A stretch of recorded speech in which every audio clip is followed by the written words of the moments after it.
good afternoon. We are the team conformed by myself, Blanca Naya, Jennifer Tiscareño, and Alejandra Cruz. We are interview Dr. Rogelio Carrera, and Rodrigo Hernandez, and we talk about his professions and his papers. Thank you and keep on watching. Buenos días, primero que nada le queremos agradecer por acceder a poder realizar esta entrevista y pues decirle que estábamos pues entusiasmadas por conocer más sí, sobre usted y sobre pues lo que usted realiza. Bueno, para comenzar, queremos saber qué fue la carrera que usted estudió. Bueno, la carrera en la licenciatura, yo soy ingeniero agrónomo zootecnista, Okay. egresado de la Universidad Autónoma Agraria Antonio Narro, en Saltillo, Coahuila. Okay. ¿Qué lo motivó a estudiar esto? Bueno, de hecho, es curioso, yo desde antes de entrar a la licenciatura, yo ya tenía la curiosidad y el interés de trabajar en fauna silvestre. Pero como no existe una carrera de fauna silvestre, yo decidí estudiar en la Universidad Autónoma de Antonio Narro porque ahí había un grupo que trabajaba con fauna silvestre, que es Profauna. Es un grupo de gente que ya tiene más de 25 años como organización y trabajando en proyectos de conservación y manejo de fauna silvestre, y ellos estaban en la Narro. Entonces, Okay. por eso fue que yo fui a estudiar ahí, para poder involucrarme en este grupo de Profauna y poder trabajar proyectos de fauna silvestre. Okay. ¿Y actualmente qué es lo que más le gusta? Bueno, el campo de la fauna silvestre es un campo muy, muy amplio.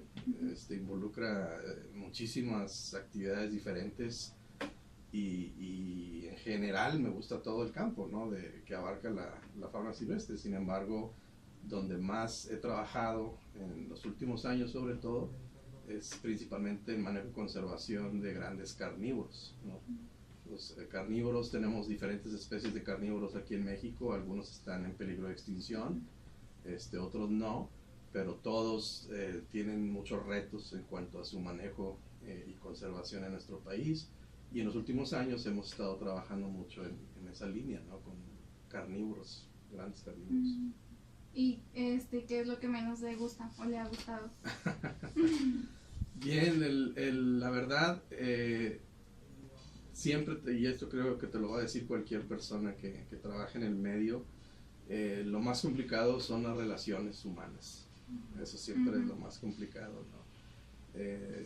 Por ejemplo, en la conservación de algunas especies carismáticas, te puedo poner como ejemplo el lobo mexicano, el jaguar, y así hay muchas otras especies carismáticas. En esos círculos y en ese ambiente existe muchísimos grupos, algunos que tienen ideas diferentes a otros, y siempre el cómo hacer que todas esas diferentes ideas y grupos de gente puedan trabajar de manera conjunta para poder lograr vencer los retos que tiene la conservación de esas especies, siempre es lo más difícil. Entonces es las relaciones humanas la parte más complicada y más difícil de nuestra profesión, ¿no? Bueno, y yo creo que con esto me responde a qué le gustaría a usted cambiar sobre la fauna y la sociedad. Bueno, esa en realidad, yo lo que contestaría es que lo que debemos cambiar es que necesitamos una mayor educación en nuestra sociedad. Nuestra sociedad es una sociedad que está muy poco educada respecto a temas ambientales en general y en particular sobre fauna silvestre, ¿no?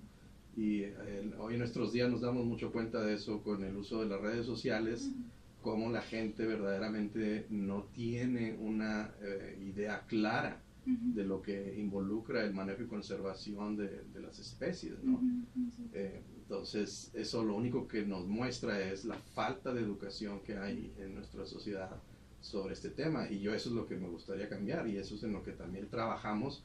Por ejemplo, en el caso de los carnívoros, ¿no? que te digo que estamos trabajando mucho de lo que estamos haciendo es educación, tratando de educar no solamente a la sociedad en general, al público en general, sino también a productores, por ejemplo, productores agropecuarios que tienen mucho que ver con la conservación de los grandes carnívoros, ¿no? Los grandes carnívoros, por ejemplo, una de sus principales amenazas en nuestro país es que los eliminan productores ganaderos, ¿no? Porque ya sea jaguar, oso, puma, diferentes carnívoros llegan a depredar ganado.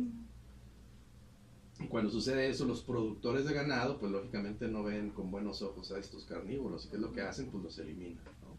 Y eso ha sido razón por la cual muchas de estas especies están desapareciendo de algunas áreas de nuestro país, ¿no? O sus poblaciones están disminuyendo. Entonces eso es lo que hay que atacar, ¿no?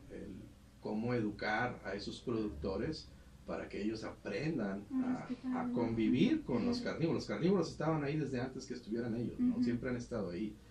Y muchas veces existe la metodologías, técnicas, equipos para tratar de disminuir esos conflictos con la ganadería. La cuestión es que los productores no los conocen y no están educados en eso, ¿no? Entonces, hay mucha educación, eso es lo que hay que cambiar, la educación.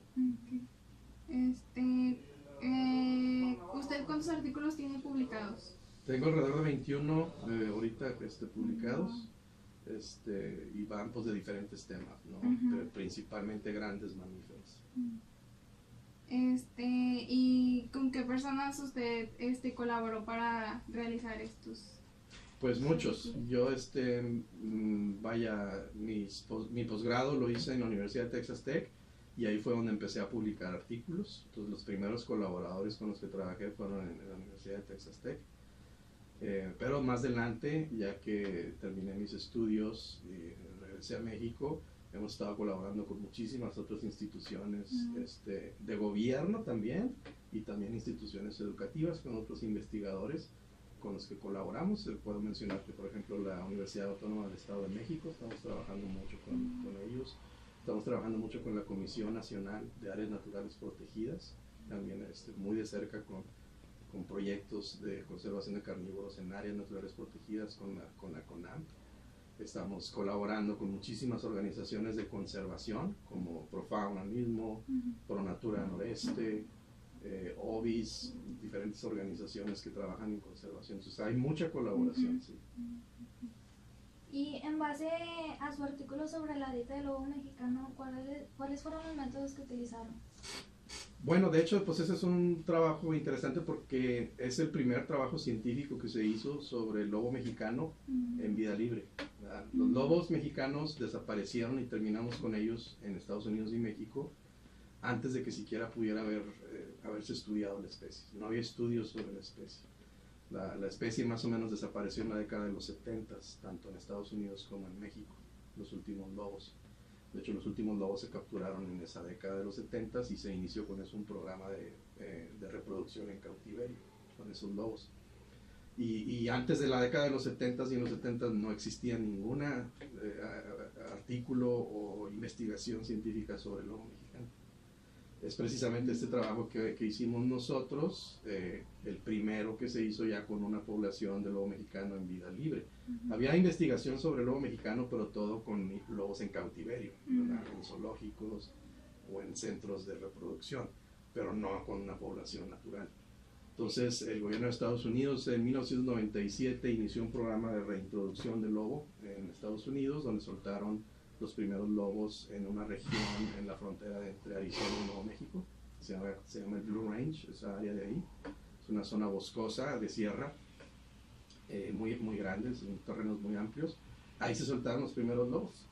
Entonces eso fue en 97 y 98 que empezaron a soltarse los primeros lobos. Nosotros iniciamos el estudio en el 2000, ya un par de años que los lobos ya estaban empezando a establecerse ahí. Y la pregunta pues más lógica que queríamos saber era, bueno, pues ¿qué están comiendo? ¿Verdad? Porque esos eran lobos que estaban en cautiverio toda su vida y habían tenido muchas generaciones de vivir en cautiverio, y por primera vez se les estaba dando la oportunidad de vivir en su ambiente natural. Y entonces teníamos la pregunta de, bueno, ¿qué es lo que van a estar comiendo? ¿Verdad? Una pregunta muy básica, su dieta.